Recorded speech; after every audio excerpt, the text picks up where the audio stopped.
Welcome to Corner of the Galaxy, the show that talks 100% LA Galaxy soccer. We're glad you could join us. Now it's time to sit back and relax as your hosts navigate through the twisting, turning, but never boring world of the five-time MLS Cup champion, LA Galaxy.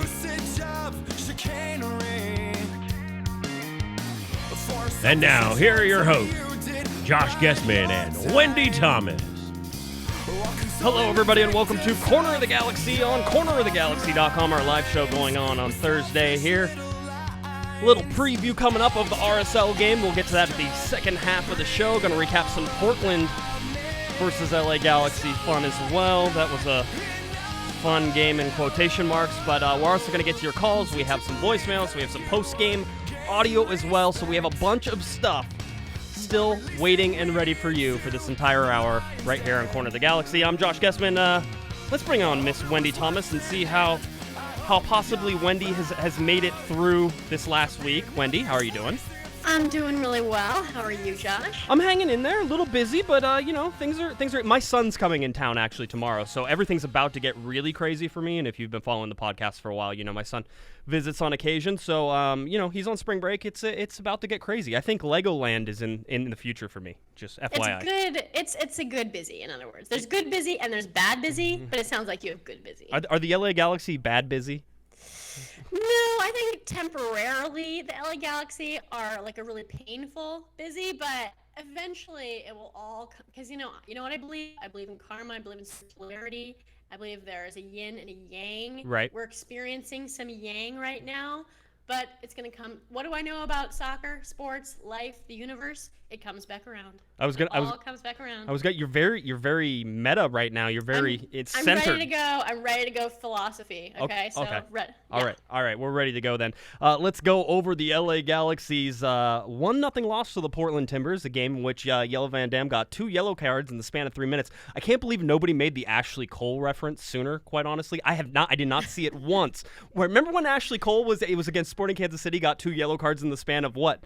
3 minutes? It was like 2 minutes. Yeah, it was something ridiculous. Yeah, it was really quick. And now we have now it seems like perhaps that Yellow Van Dam tried to best Ashley Cole, and I think they're friends, so that could very well be an issue. But yes, absolutely, Yellow Van Dam picked up 2 yellow cards, and we're definitely going to get into that. But before we even do that, Wendy, we have to stop and sort of take some stock in what the initial lineup was, because there was a surprise in this lineup, or at least it was a surprise to me. A surprise for who, though? It was a surprise for me because, let's put it this way. Some things were a surprise, some things weren't. You had head coach Curt Onalfo. I wanted to say Bruce Arena so bad. I almost slipped back into Bruce Arena there. But you had head coach Curt Onalfo having to fill some vacancies with Jermaine Jones and Dave Romney both being suspended. So you had a space open in the center, which I think you and I both just sort of assumed that Sebastian Lletget would slide in and take. Mm-hmm. Maybe we were both wildly wrong for assuming that. Yeah, maybe we were wrong. Okay, and then in the back, we pretty much assumed that Nathan Smith, who had just recently signed with the LA Galaxy before the season start, but who was a very good LA Galaxy 2 defender, and quite honestly, the buzz around sort of the LA Galaxy and Nathan Smith was that this kid might be ready right now, and this is probably as good a chance as any to throw him in. So Nathan Smith was going to play in that left back role, which he did and rather successfully, I think. Mm-hmm, absolutely. All right, so you got those. But what actually ended up happening here was Curt Onalfo decided to put Baggio Husidic into the center with João Pedro, keeping Sebastian Lletget on the right and Roman Alessandrini out there on the left, and this was the surprise for me. Even I could deal with Baggio, Wendy, but I did not expect Diop to be in goal. That actually more prepared for I was okay with. I mean, between me, but that's probably because we assess Brian Rowe pretty differently, right? We had this long-standing debate, Team Josh versus Team Wendy. Yep. And since I don't see a huge gulf between Rowe and Diop, so for me, if we don't know exactly what happened in training this week, it could be that Diop was outstanding and that Rowe, was iffy, in which case, it's a reasonable decision, right? Yeah, I mean, Curt Onalfo in the postgame said that he thought it was a good chance to give Clement Diop a start in front of the home fans. He didn't want to do it in an away game. He wanted to feel confident with Diop being there. Now, I think Kevin and I theorized on the Monday show that perhaps that's Kurt Analfo not wanting to throw anybody under the bus, because I could understand if you saw the game in the first game of the year with Brian Rowe in goal. Some people have said that he thought his performance was subpar, and he did get beat near post twice, and I would call that subpar. In that particular case, although some of those are difficult to sort of assess. The one that came through Jelle Van Dam's legs, that's a difficult play for anybody. But at the same time, Diop steps in and comes in and plays a very good, solid game. Quite honestly, it was the perfect game to have him in there because he got to do a lot of things that he loves to do, Wendy, with relatively no consequences because they were already losing. All right, and it looks like we lost Wendy here for a little bit, so we'll get her back. She'll be joining just here in a second. It's always fun whenever we have technical difficulties. But oh no, it cut off. I was about to saying that. Yeah, go ahead. I was saying that of all the things that happened at last week's game, Diop being in goal was not even, I would say, in my top 10 of things that I was focusing. Like my eyes were being drawn from one part of the field to another part of the field, and I was like, "What's happening? Oh no, what's happening? Oh no, what's happening over there?" Diop was not even on my radar in terms of did you see Kevin Baxter's tweet? I think it was something like there are more LA Galaxy players making their MLS starting debut than there are shots on goal in this game. That very well could have been true. You did have two. You had Nathan Smith making his MLS debut, and you had Bradley Diallo, who eventually came in after Jelle Van Dam got yellow carded, 2 yellow cards for the red card. So you had Diallo and Smith both making those. And at one point that was true. I think the Galaxy did eventually get 2 shots on goal, so they were equal.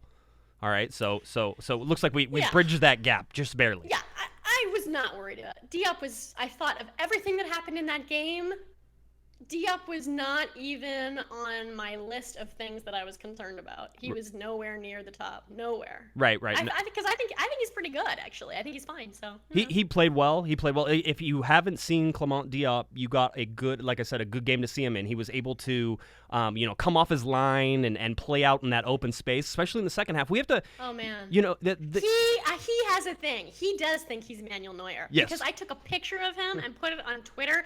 He came out literally not to the half line, not like to, where basically I sit in section 109, not to the point where he was like in front of me. Right. But not far off. I mean, he loves to come out. Right. No, he does. And he loves to come out. And that helps. And you saw his speed. Clement Diop at one point, I think, was the second fastest LA Galaxy player on the team. I forget who. Oh, it was Emma Boateng, I think, is the fastest player on the field. And the second fastest is Diop, the goalkeeper. So he has the legs for it. And like you said, he was solid. There's not even much to talk about there. He played well. I'm okay. I'm okay. We're fine with that. Yep. Are we going to talk about everything else that happened in the game? Yeah. Let's talk about some other things. We talk about Garcia, Steres, Van Dam, Smith back there. The LA Galaxy realistically, and I didn't think that this would ever be one of those things that we would say, Wendy, this early in the season. For me, outside of the full-strength goal that they gave up on the counterattack, which was horrid and ugly, and also really, really, really good by Portland, between those two, I don't know who looks better or worse. Like, were the Galaxy looking that bad, or was Portland's counterattack that good? Because a lot of people have been praising that counter. I think that both things are true. I think that our backline is terrible, other than Jelle Van Dam. And people hate it when I say Jelle, whatever it is. It's Jelle. Van Dam. I still think that Van Dam is usually the best player on the field. He's really wonderful. Yeah, he unfortunately had an early exit in this game. He had an early exit, but he is a wonderful player. He is. If you put him aside, our back line is awful. And what did you think that showed in this game? This game was like Roman bread and circuses. It was spectacle. There was so many bizarre things that happened in this game that at a certain point, like, I really stopped being upset. Like, I was really angry last week on the podcast. I yelled at you. Mm-hmm. A lot of people very upset with me for getting out of my place. But I yelled at you. I was very angry. This week, I was like, I really was just drawn back and trying to appreciate what was going on, why it was happening, trying to, get an assessment in my own mind of what was going to happen in the future. And I was trying to talk poor Christian off a ledge because he was sitting there like burying his head in his hands. He was shouting, and I was just like, babe, it's okay, babe. Like I was trying to help him out because I sort of at a point had sort of absorbed and swallowed what was going on. And I think that I'm very interested in to see what happens. But I think I have an idea of what's going on. And that being said, like I am okay. I'm ready to accept it. I think that the first half of this season is going to be so unbelievably painful for LA Galaxy fans. But I just think that this is something that we have to go through. It's like, we had 5 MLS Cups. Right. And it's almost like, now it's like retribution. It's like karmic retribution for all LA Galaxy fans. Now we get to suffer through this. But through suffering, you learn. We're gonna take a ton of lessons from this. It's gonna be a wonderful learning experience, and hopefully the LA Galaxy will emerge from it a smarter and better organization in the larger scheme of things. Yeah, I mean, listen, I think we always said that there was a very good chance this could be a very slow start for this team, and realistically, that's what you're seeing right now. Didn't expect all the injuries, didn't expect all the suspensions. That's all been sort of added on top. Really, though? Really? You didn't expect the injuries and suspensions even after I did like a diatribe on the likelihood of, persons coming back from ACL tears and how hard it is to regain form and his suspension history? Like, I don't know. I don't know if we should be all that surprised. Well, like, I was surprised. I was surprised Dave Romney got suspended. Yes, I was. Quite honestly, I'm even surprised that Jelle Van Dam got suspended for what he got suspended for. I mean, he didn't break anybody's legs or kneecaps or anything. He didn't even separate somebody's shoulder. They did that themselves. Right, but Robbie Rogers has had 8 surgeries, right? So no one. That one's not surprising. Should have any thought that is a surprise, right? No, that's not a surprise. Okay, so and Ashley Cole with his age, that's probably 30, not a surprise either. 37, that can't be a surprise. And he was right? injured at the beginning of last year too, so that's sort of par for the course. I don't like this Dos Santos injury, especially apparently after being healthy throughout the offseason and then coming into the first couple games of the regular season, and Dos Santos doesn't even realistically he was in that game for about 15 minutes, and I'm hearing that he could have been playing with this injury through the first game as well. So that's what you're dealing with. Yeah, you can check my Twitter history if you don't believe me. And maybe the 14th minute of the game, I tweeted out that he had a look on his face that was, it was like he was suffering from exhaustion or strain or something, because you could read an expression on his face that was like something was wrong. And so I tweeted out like, this is bad. It's the 14th minute. He looks like he's suffering in some way. Yeah. Lots of people picked up on that too. I think he actually, the cameras, because I got a bunch of tweets about it, the cameras actually picked him up going over to one of his teammates and saying, it's tight, right? And I think he was holding his hamstring or his calf or something like that. And so that's when it all started. And then once you were absolutely right, Wendy, once you focused in on him, you could see him struggling through that first half. Quite honestly, even him going 45 minutes when you realize what you said, like 15 minutes in, he's done. Yeah, I mean, he looked off, and I mean, but even that to me is not so surprising because he's never struck me as being a particularly robust player. Like, when I think of adjectives that I affiliate with Giovanni Dos Santos, I think flair, I think creativity, I think style. I do not think work ethic. I do not think physical strength. I do not think, someone who can work until they drop and just can take any kind of beating. Right. That's more of like a Giassi Zardes, Sebastian Lletget. Like, those are the characters. A Rafa Garcia. Guys who just like go and go and go, right, and not until they're hit by a Mack truck do they go down. Right. Giovanni is a little bit more delicate, I think. No, I think he always has been. It's maybe it's a little bit of an explanation of the slow start of the offense, and especially Giovanni Dos Santos being absent for what I would consider 3 halves of soccer, being played so far in 2017 in games that actually count. Hopefully that's the case. Hopefully it was injury that really necessarily held him out from being any sort of force in the first game and the first 15 minutes of the second game, or first 45 minutes, however you want to take it. But him being out and likely not to play at RSL. In fact, he's not going to play at RSL. That's again. Why don't you entertain the crowd and just give a list from top to bottom of injuries to the LA Galaxy right now. I think everyone should hear this because we're just sort of, giving a sprinkling. Right. Whereas I think it would be helpful if the audience hears exactly how many injuries we have right Okay. now. I'm going off the top of my head, so you remind me if I miss anybody. You had Gyasi Zardes that was coming off a knee surgery.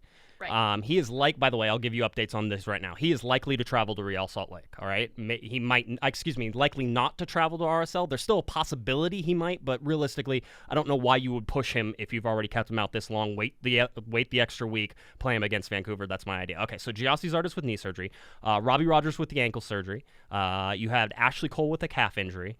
You have Giovanni Dos Santos, who has the injury to his leg, and I don't remember exactly what it is. Who else do we have as injuries? So 4? I think that's it. There's a possibility that Joao Pedro has something that he's playing through. We'll just keep an eye on that one. He's going to play on Saturday, so I don't want anybody to get worried about that. But I think that's it. Realistically, those are it. Now, you also look at the fact that you had Jermaine Jones suspended, Dave Romney suspended, and now Jelle Van Dam suspended.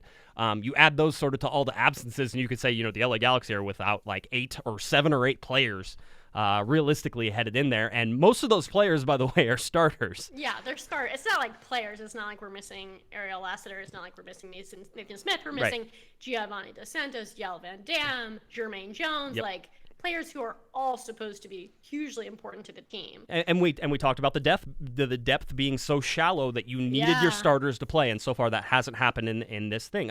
This particular game comes down to obviously the counterattack goal that Portland was able to put on, and that was against a full-strength LA Galaxy, and then it comes down to 2 ridiculously flopping dives by the Portland Timbers.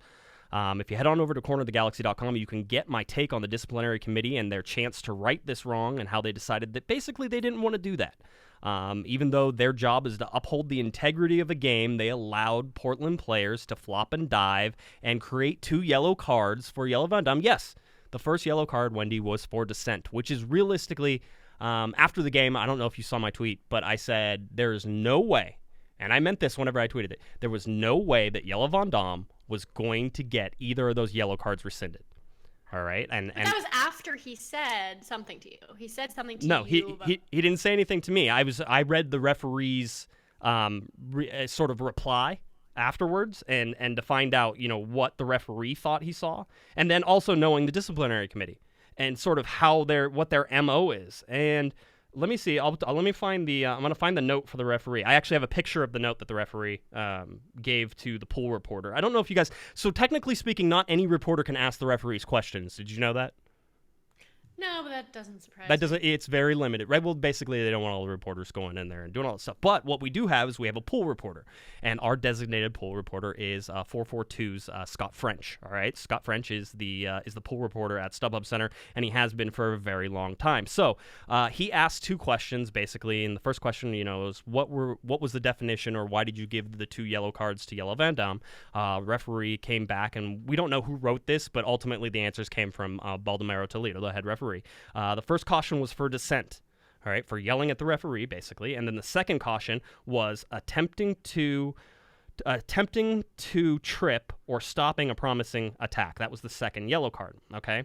And then he went into a little bit further explanation. Here it is, word for word. Van Dam was given a caution for dissent. On the second caution, Van Dam attempted to trip Guzman, which stopped a promising attack. Guzman avoided the contact and fell awkwardly, all right? Separating his shoulder, by the way. Just in case you're keeping track, if you dive and flop and do all that fun stuff, you can separate your own shoulder, which I think you're talking about karma, Wendy? There's a little karma in that. It does not surprise me at all. I mean, you talked about theater. At one point, it was theater of the absurd, I think. It was, and quite honestly, I don't think we've come to expect anything less from Portland. The only thing missing was the wheelchair this time.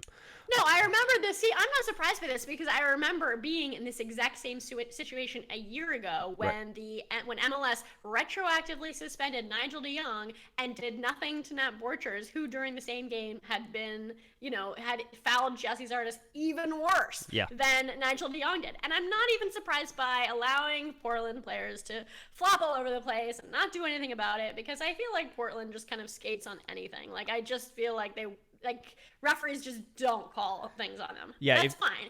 However, what is interesting is that they allow these players to flop, whatever. Right. But that last week they suspended Dave Romney for embellishment. Yep. And if you compare like what they suspended Dave Romney for and what they suspended Portland's players for, it's like there's something going on, because Dave Romney, if what Portland did is not flopping, is not embellishment deserving of a suspension, right, then what on earth did they do to Dave Romney? Why did they do that? It makes no sense. I'll give you their reasoning. And this is my observance of their reasoning, all right? And the only suspensions that have ever been thrown out for simulation, right, have been in the box, all right? And there was a Vancouver Whitecaps player, I think in 2015 or maybe even 2014, who flopped in the box, got a game-winning goal, and he was suspended for the next game. Basically, he flopped in the box, they got a penalty kick because of it. They suspended Dave Romney for embellishment, not simulation. I'm pretty sure he's the first player ever to be suspended for embellishment, which basically means they acknowledge there was some contact there, but that he over-embellished it. And they suspended him because it was a penalty kick and because the LA Galaxy scored on the goal. That's their reasoning. But, and there's some people who are arguing with me. I wrote this big article saying that if you're looking at the disciplinary committee, and what they are able to do is they're tasked with upholding the integrity of the game, right, and the integrity of the matches. And so if you look at what they did in the Vancouver case, which is suspend somebody for flopping inside the box for a game-winning goal, I can understand that suspension. Makes 100% sense. All right, and also realize the disciplinary committee, Wendy, gets to see these things in terms of what was the result of the game, how much effect did it have on the game, and, realistically, how egregious was the offense, right? And so if you get to look at that particular thing with Dave Romney, he goes down, and yes, the score was 1-0 at the time, and it ended up being 1-1, but the ultimate result was that FC Dallas won that game 2-1. Realistically, no harm, no foul. You can fine him if you want, but why suspend him? That doesn't make any sense. It didn't have a great effect on the game. If you could say that the LA Galaxy won because of that goal, I see suspending Dave Romney. Absolutely. Let's suspend him. No problems. But if you look at what happened in this game with Diego Chara and with Guzman, and their ability basically to pair up, whether or not they did it consciously or not, but to pair up to fool and basically trick the referee into giving 2 yellow cards to the same person, and that ability to change that game, that's monumental in terms of what happened. Because the LA Galaxy ended up playing 50-something minutes down to 10 men. All right, we got a caller, Wendy. So let's get this caller in here. Let's see. 562, who's this? Hey, Josh, what's up? This is Sean from Montgomery. Hey, Sean, how you doing, buddy? I'm doing all right. I appreciate you having the opportunity for us to call in, and I'm going to vent a little bit. I hope you don't mind. Go ahead. Just remember, no swearing. It's a family show. Oh, yes, of course. All right, go for it, Sean. I appreciate you having Wendy on as well for Voice of Reason, although you guys do a great job together. So, anyways, I'm the one that tweeted that you mentioned last week about Galaxy are they're playing pretty well. Okay. But they're not meeting they're surpassing my expectations, but I'm still angry. Yes. That was my quote. Yes, I remember. Okay. That was perfectly. I said that was. I think that fits a lot of what LA Galaxy fans sort of feel. So go ahead, Sean. Yeah. So my biggest frustration would be with the organization itself, not the product on the field. Right. I feel like the last few years, the Galaxy has not been very truthful to the fans in terms of certain promotions that are on the website. You show up to the game and there's no Chipotle BOGO, there's no gas cards, and we didn't really clear that up before. Well, you posted it 3 hours ago. Right. Okay. There's 100 examples like that just infuriate me. Right. You can't argue with the 5 championships. You can't argue with, but I look at the U.S. roster. Who's a right back on the U.S. roster? So Bruce Arena does not value right back, and here we are, years after, and we get rid of AJ, right. And we did that in a terrible way, according to AJ. We didn't give him an option like some teams do to their players. AJ's a legend, and the Galaxy just shoot him aside for cap relief, and that's not okay because he would be he played 24 games last year. Ashley Cole's 36 years old. Robbie Rogers is injured often. Yes. This doesn't take rocket science to figure out that we could use some right backs, and we had the best one in the league, and we gave him away. And to me, it's arrogance. It's arrogance that Galaxy 2 is better than RSL 1 or Orlando City 1 or whatever you want to call it. And we're like, this is what we're going to do. and we're going to prove to the country that we're the best, but we're 0-2, and it's not going to get, well, I don't want to be pessimistic, but it might not get better. Right. No. I mean, listen. I think that you're onto something. I do think that this team definitely suffers from arrogance right now. I think that I think that they don't. When you get responses like "We're the LA Galaxy," to let's just easy questions. I mean, look at, and we said it. Kevin and I were talking about the attendance, Sean. And what you've seen from the attendance just recently. When does a season opener not sell out? I think the last time I remember it not selling out was whenever the season opened against New England and it was pouring down rain sideways in Southern California. I think that's the last time a season opener didn't sell out. I could be wrong, but realistically, you'd expect more than 23,000 people at a game. And granted, there weren't 23,000 people at that game. We also know that, right? But even this last week, 20,000 people. I mean, and that wasn't 20,000 either. Yeah, exactly. And we've always listen. Even in the sellouts, even when they announced 27,000 or 25,000, we know that we're not getting that full complement. But no, there has to be an adjustment here. And the deal is that you can hang your hat on 5 MLS Cups because you have them, right? For how long? Yeah, exactly. And DC United can still hang the fact that they have 4 MLS Cups, right? They can hang that, but look at what DC United has done lately. Do you want to be that team that's looking in the past, or do you want to be the team that's looking forward? And whether or not this experiment, because I certainly think it's an experiment, Sean, with all the LA Galaxy 2 people playing, and whether they're just going to weed them out in the first half of this season or throughout this season. And maybe Kurt Onalfo's a fall guy. I've heard that said as well, right? That they have him in there because they know it's going to be bad, and then they'll be able to go ahead and shuffle up. Kind of like what the Lakers did with Byron Scott. It feels a lot. They knew the moment they hired him that they were going to be firing him, which is the life of a coach. I get it. It is, and ultimately Kurt's going to be forced to be, play the guys that he has. I mean, so far, besides the Baggio Husidic playing, which Baggio for me is too slow in the midfield, and why would you play him against a speedy Portland that loves the counterattack? And we all saw on the counterattack goal that Baggio Husidic was chasing somebody for 60 yards and never got there. Besides that, I think Kurt's been playing the guys that he has to play because, quite honestly, there's not been a whole bunch of real difficult decisions. So, but no, I agree. I think arrogance is. Wendy, do you want to jump in on this? Oh yeah, this is a fascinating issue because I think arrogance, but it also speaks to me of something that is thought of a lot in risk management theory. If you recall, during the Iraq War, Donald Rumsfeld gave a speech where he talked about known knowns and unknown unknowns and known unknowns. Well, he was actually drawing on work from 2 20th century American psychologists who had studied essentially how something called the Johari window. It's a technique that helps people know things about themselves, and it's used a lot in project management and in risk theory. And what it essentially means is that a person, it's the danger in a situation, the risk of something happening in a situation relates a lot to not only the things that could be potential problems, but also the unknown unknowns. And in this case, Kurt Onalfo and Pete Vagenas and Chris Klein, they're in a situation where they think they understand what's going on. They think they have a good appreciation for all the variables that contribute to the on-field product.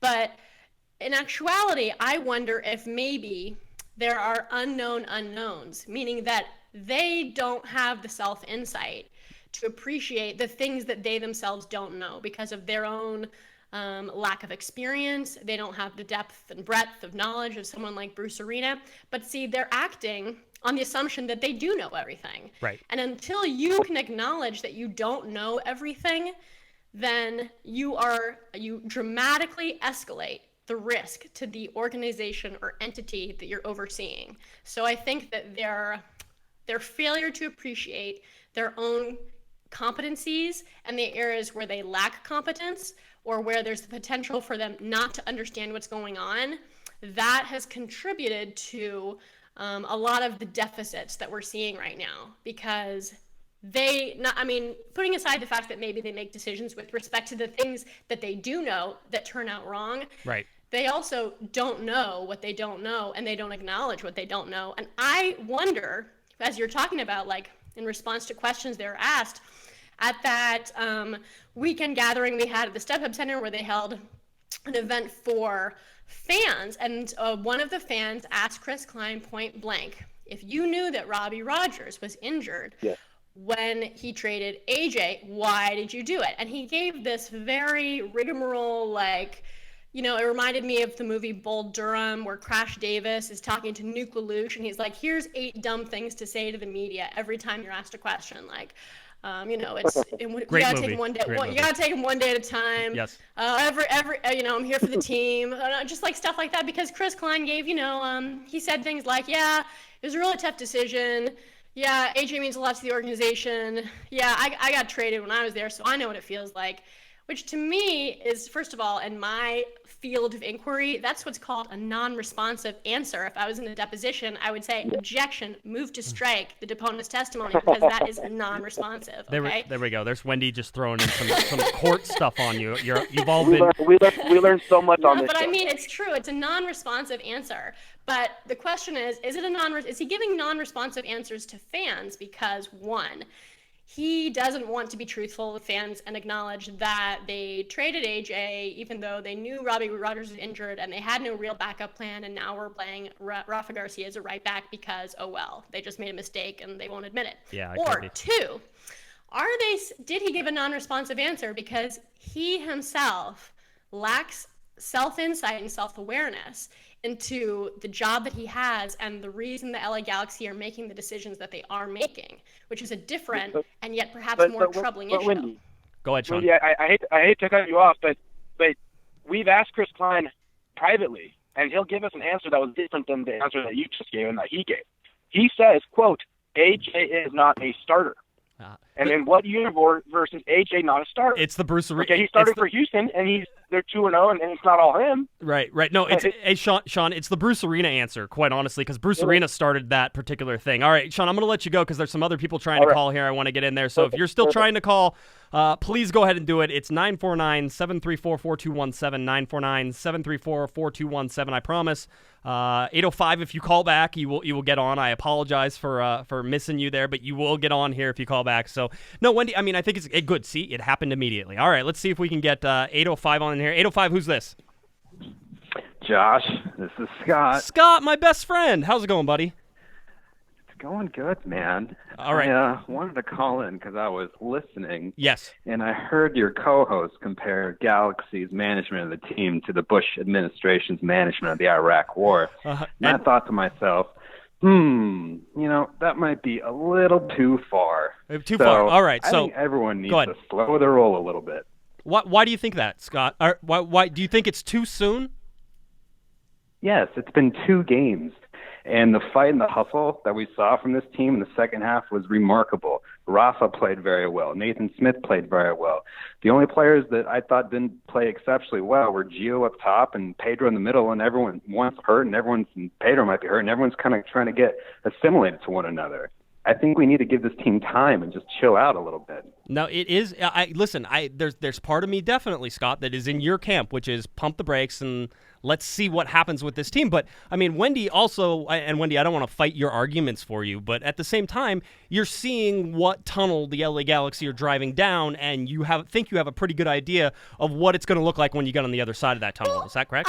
I'm not calling for anyone to be fired. I'm not saying he should be fired or anything of that sort. I'm saying that we could be in for a really rough and painful first half of the season, but you cannot draw conclusions about a team based on 2 games. You can't. It's just not fair. I saw people saying like, "Oh, João Pedro, he's no good." You can't say that. You don't know that yet. Oh, yeah. Isn't that what everyone's doing though? It's too early to draw a solid conclusion. How long do you have to wait? I mean, if the Galaxy go like 0-8, I think we can draw some conclusions. I think we can draw conclusions at that time. What do you think, Scott? I mean, what do you? If they go 0-8, yes. You're right. If they lose their next 6 games, then maybe it's a bad thing. But guess what? Over half the league still makes the playoffs. I don't know. No, give the team time, let them get healthy, and see what they're able to do. No, Scott, I don't think you're wrong, by the way. Listen, you're in a camp, Scott. You have a camp, and there's a bunch of people in your camp. And there's a bunch of people in Wendy's camp, too. And between those 2 camps, somebody's right and somebody's wrong. And you know when we'll know that? Probably in December. That's probably when we're going to know who's right and who's wrong. It's not my camp. I'm saying that we're in a bad situation right now. I'm not saying that's, in perpetuity, we're always going to be in a bad situation. It's just right now. That's where we are right now. We're developing a civilization on the bad side of things. No, that's not what I'm saying. Okay, so, Scott, hey, buddy, listen, I mean, I was going to play your call later, but if you just want to say that you're going to be my future co-host whenever Wendy goes crazy and decides to become a Real Madrid fan, did I get that right? Why am That's I my the one dream. who's That's hysteric? my dream scenario. I'm not hysterical. I'm making rational points based on evidence-based assumptions. This is not irrational. This was in response to I last disagree. week. This was, and Scott is going to disagree with you, but this is in response to last week's show where you yelled at everybody. Well, mostly just That's me. true. I don't know think. if I yelled at everybody. I don't know. I yelled at you. You did yell at me, I but that's okay. I remember yelling at you, and I got so very many angry tweets from some gentlemen out there who thought I was quite out of line. Yep. Hey, Scott, I'm going to let you go, buddy, all right? But I appreciate the call. Thanks, Josh. All right. Bye. All right. No, you did. You got tweets. So basically, this was the response to last week's show.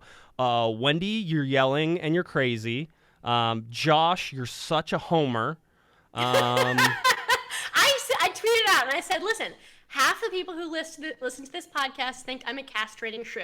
Yep. The other half think that you're a blithering suck-up. Yes. So that's the two extremes, is that people think that I am like, I'm like this harsh lawyer wench, and then the other people are like, you'll never say anything to criticize the Galaxy, and like, you'll never take a stand. Which, by the way, I criticize the Galaxy constantly, but it's apparently not hard. I'm not being hard enough on them for some people. Hard enough, yeah. Yes. And I am not really a shrew. Really. Well, and hey. Shrew, sometimes I come off as shrewish. Shrewish, but not a shrew. Not yet. I'm not a shrew. You have the characteristics of a shrew sometimes, but times. that is not you. Everybody At does. times. Everybody does. Yes. Everybody does. All right. Let's see. Anything else we want to talk about this Portland game? The effort, and I want to piggyback a little bit on Scott. The effort was outstanding, and this is 2 games in a row that the LA Galaxy have had a much better second half than they did a first half. So if you're looking at their ability to make adjustments and to come out fighting, okay, let's take that as a positive. The negative part of all this is that the offense has been I'm not even worried. I'll be honest, Wendy. I'm not worried about the defense right now. I'm worried about the offense and who's going to score goals. Giovanni Dos Santos was supposed to be the guy the LA Galaxy were going to rely on to score goals because they had to, because realistically they were building their team around Gio and Gyasi Zardes, and Zardes not back yet. I've seen, for me, just, granted, it could be the injury, and I want to preface that, but for me, it's not shocking because I know Gio has a tendency to disappear. We all know that. But at the same time, you're relying on this guy to be the man whenever it comes to your offense, and he has just shriveled from any sort of attempt at being that leader up top, and he's leaving all of his other teammates, including when you realize, I think that the offense has to go through Gio, has to go through McBean, and has to funnel out to people like Leggett and Alessandrini, and even bring Jermaine Jones into this. Granted, I only got 1 game with Jermaine Jones. It's just I'm drawing a lot of conclusions from not a lot of data here, Wendy, but at the same time, the offense has to step up and score some goals.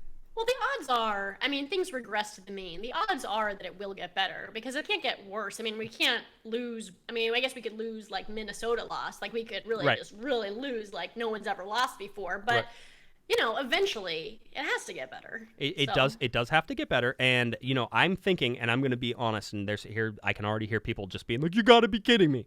But you look at what they're going to have to do for Real Salt Lake, and being Gio is out, they're going to have to pair McBean with somebody. Right? And whether that's Jose Villarreal or Ari Lassiter, I'm okay with that.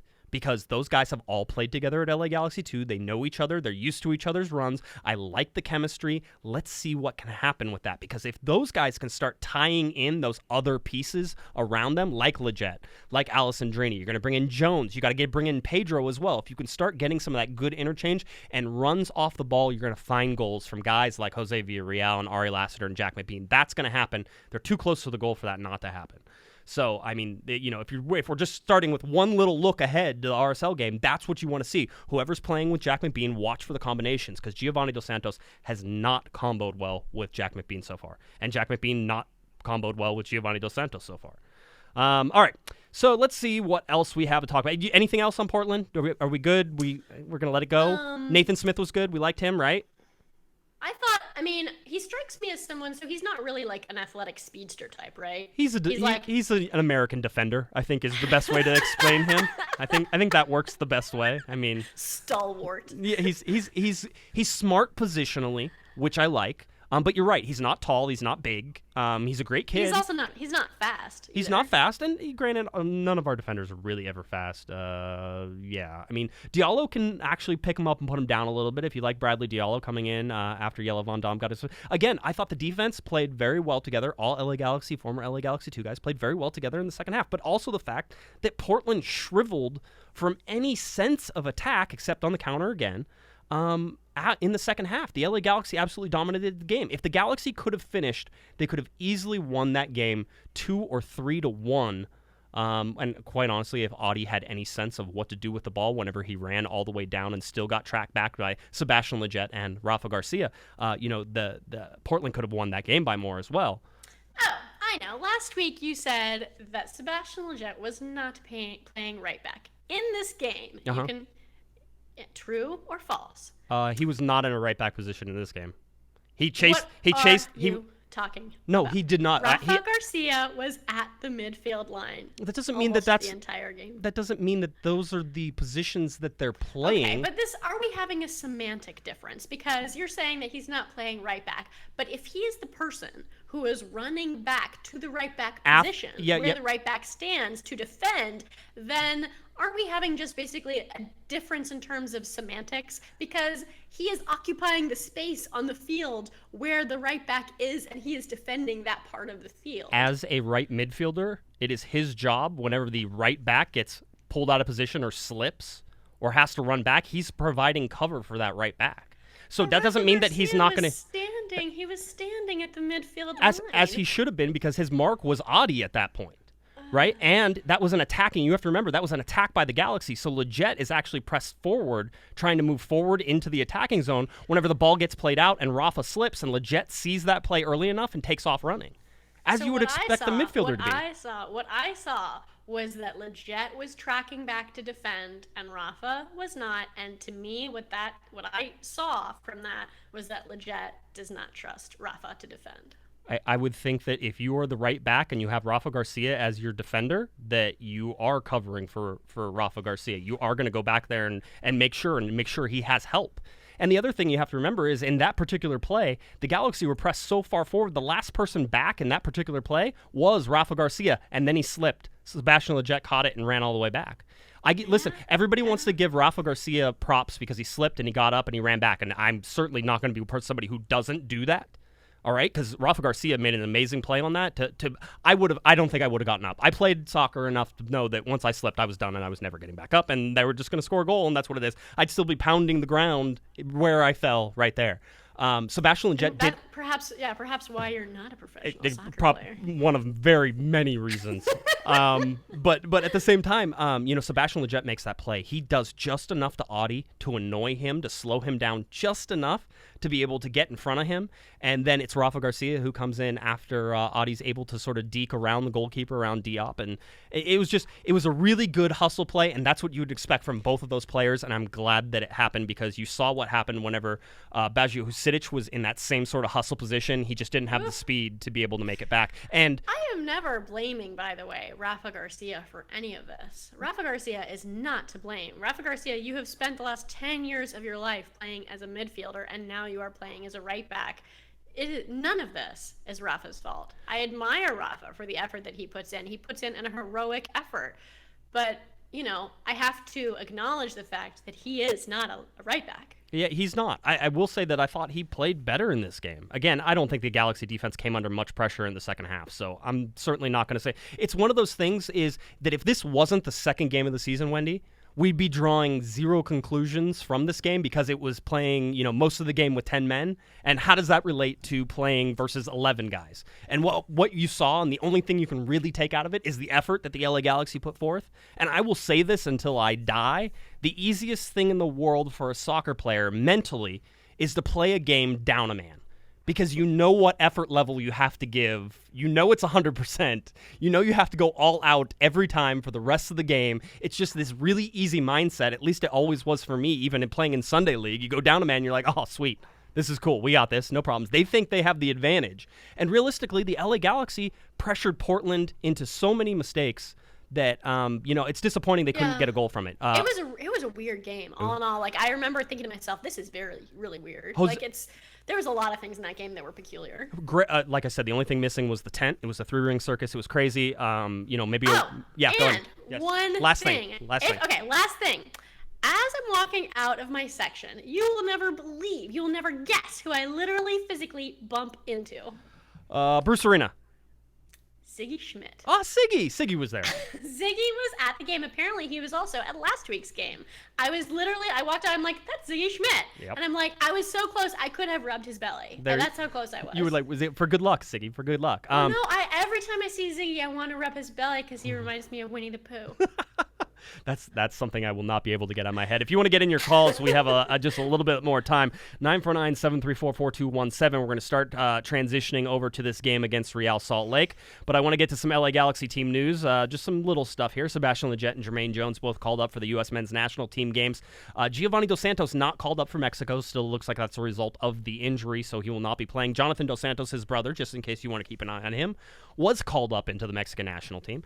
Sebastian Lletget and Jermaine Jones will miss no LA Galaxy games. I want to reiterate that. The MLS. Somebody shoot me now. MLS has decided to actually honor the international break. So the U.S. will play 6:24 versus Honduras and 6:28 at Panama. And so between those two, Sebastian Lletget and Jermaine Jones will leave after the game versus Real. Yeah, Did you just say 6:28? I did 3:24. 3:20. I said 6:24. I don't know why. I'm like 6:24 and 6:28. It's 3:24 and 3:28. Josh has been on a roof in Long Beach for like 6 months. Nobody cares. He's been baking in the sun. Nobody cares. His brain is just like mush by now. Yeah, pretty much. That's how it is. But that's okay. We'll soldier on. But 3:28 and 3:24. So those guys will be back in time for the Vancouver game, which is on Saturday, April 1st. They will depart after the Real Salt Lake game on Saturday. So that's what you have to look forward to. The LA Galaxy schedule coming up is actually really easy. It's fun. Real Salt Lake on Saturday, and then to close, that's basically the last game of March. So the LA Galaxy, if they don't win in Real Salt Lake, Wendy, will have a winless March. They could go 0-3, and I haven't even done the stats on that to see when the LA Galaxy ever opened up 0-3. That would be interesting. It was 0-2 for the first time since 2001. So 0-3 could go back even further. And then Saturday, April 1st, so they'll start on April Fool's Day against Vancouver at BC Place. I believe that's right. I might have that wrong. No, that's right. Looks right. So 2 away games for the LA Galaxy coming up. MLS standings, nobody cares. Minnesota's still underneath the LA Galaxy because they've given up 11 goals. Real Salt Lake, I will tell you this, Wendy, if this will make you feel any better. Actually, I want to get to that in a second. MLS games to watch, all right? This is the new thing that we're doing, so we're going to pick games for you to watch. I'm going to give you a little clue as to the games I pick. It's always the LA Galaxy's future opponents, all right? So get ready to watch a lot of Canada, all right? So Canada, the Montreal Impact will be away at Yankee Stadium to play New York City FC. That game is on at 2 p.m. Eastern, and then 4 p.m. Eastern, so right after that, you'll have the Vancouver Whitecaps, the LA Galaxy's opponent, in about 3 weeks after the international break, will be host to Toronto FC. So watch your soccer, eh? Lots of stuff going on there. We've already talked about the injuries. We talked about the suspensions. Yellow Van Damme will be suspended for the Real Salt Lake game. So now, Wendy, we transition. The LA Galaxy will get their first away game of the 2017 season. Real Salt Lake versus the LA Galaxy Saturday at 6:30 p.m. It's on Spectrum Sportsnet and Spectrum Deportes. I should say Real Salt Lake is 0-2. All right. Excuse me, they're winless. I think they drew their first game 0-0. So they're winless. All right. Their last game was a loss to Chicago, who might be good this year. We don't know. So there's a lot of teams. This is MLS, man. This is parity. Houston's going to be good this year. Chicago's going to be good this year. It's like everything flips. From the bottom to the top. From the bottom to the top. It's parity at its finest. Absolutely. So they lost basically 2 goals in 15 minutes for the Chicago Fire. Juninho, I think, scored one of those goals, actually. Although I think they eventually changed that, and it wasn't Juninho. Like I remember watching the highlights, and they're like, oh, it's Juninho, and all that, whatever.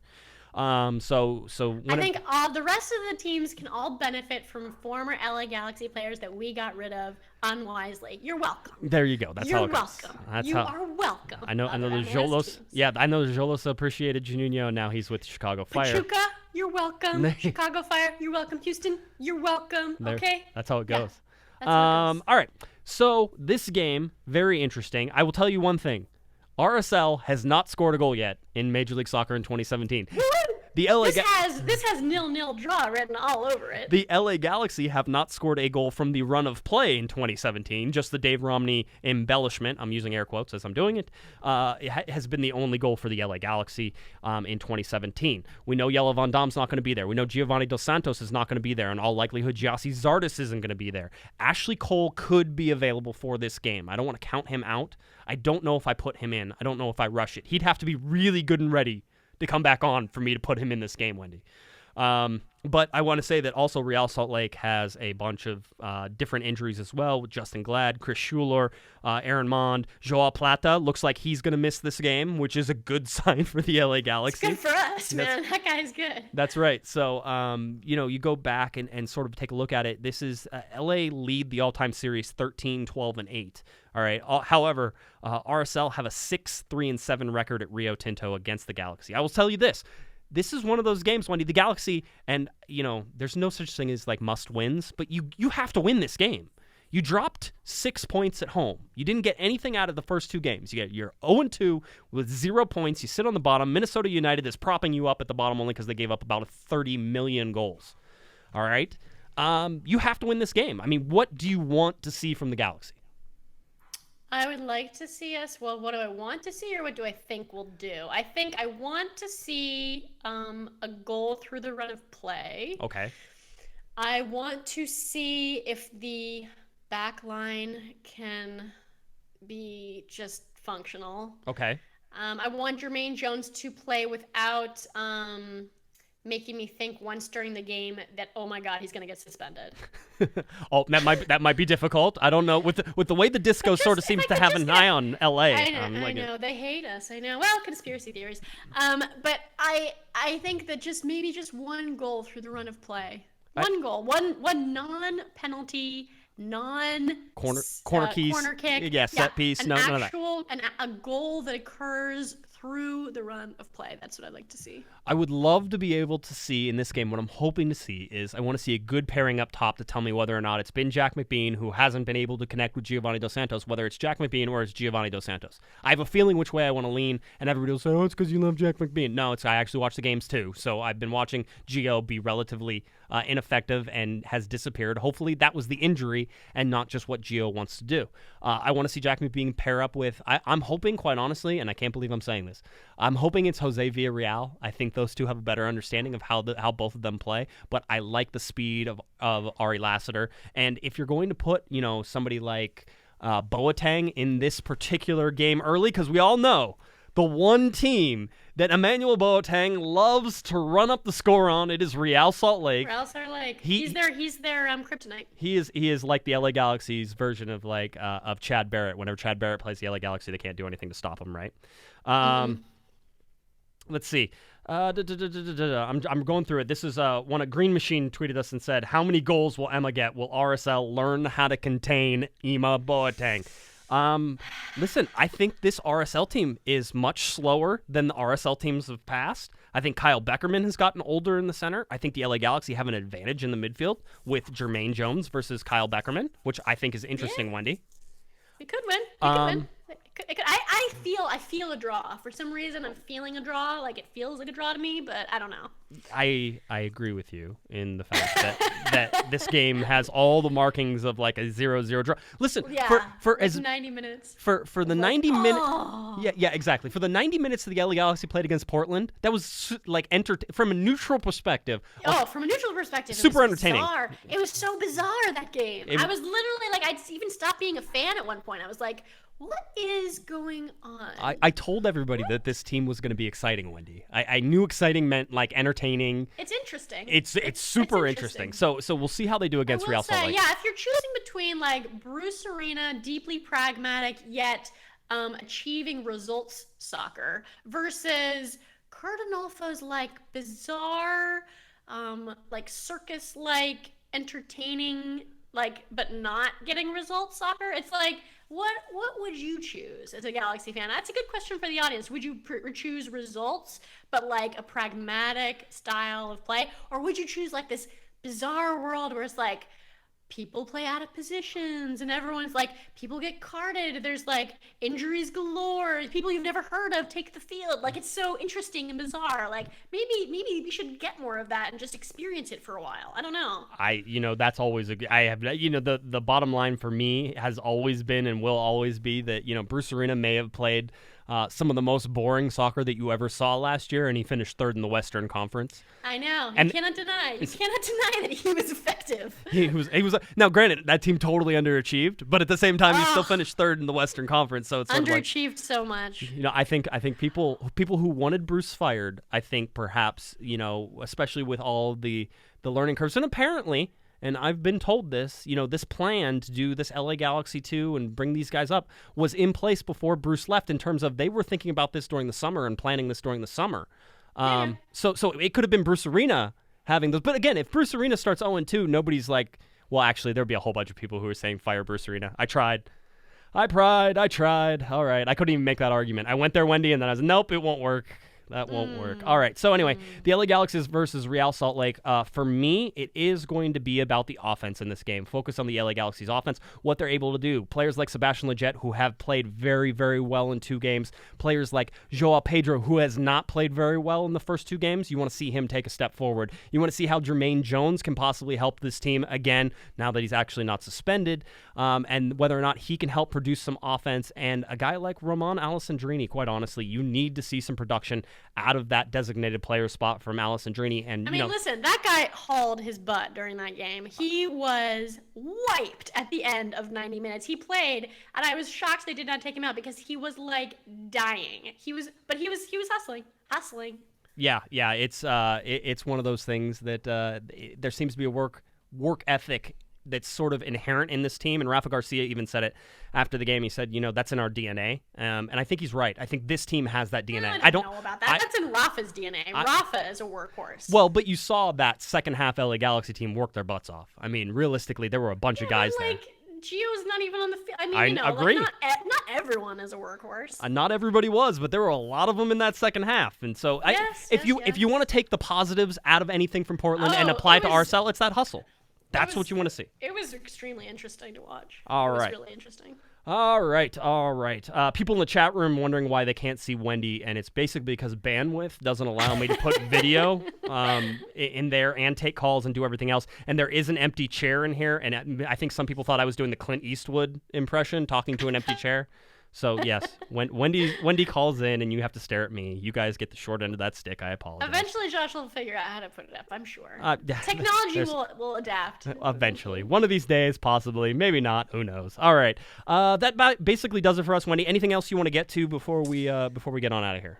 Nope. I want everyone to have a great weekend. Ooh, that'll be fun. Great weekend. 6:30 p.m. is the kickoff time for the LA Galaxy. Again, that game is on Spectrum Sportsnet and Spectrum Deportes. You can go ahead and go look for any of the watch parties that either the supporters groups have, so you can do that. But Saturday, March 18th at 6:30 p.m., Real Salt Lake hosts the LA Galaxy, hopefully the first win for the LA Galaxy in 2017. Wendy, why don't you tell people where they can find you? We'll get on out of here.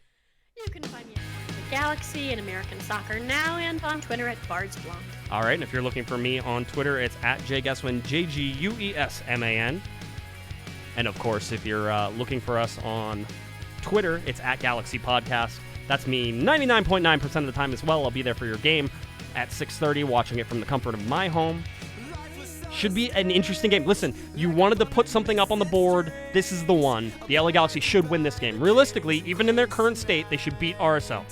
All right, take that to the house. We'll see how that goes. All right, for Miss Wendy Thomas, I'm Josh Guesman. You've been listening to Corner of the Galaxy on cornerofthegalaxy.com. We will catch you all next week. Have a good one.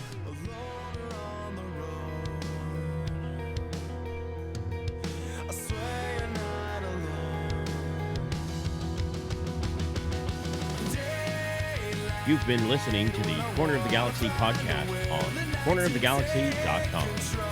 You can follow the show on Twitter and Instagram at Galaxy Podcast, and be sure to check out and subscribe to iTunes, Stitcher, and Facebook by searching for Corner of the Galaxy. And for all of your independent LA Galaxy news, discussion, and entertainment, including this podcast, head on over to cornerofthegalaxy.com. Fans, thanks for listening. We ask that you be kind and courteous to your neighbors as you leave the podcast. We thank you for joining us and look forward to seeing you again. Until then, I'm Michael Araujo, and on behalf of the entire Corner of the Galaxy crew, goodbye, everybody.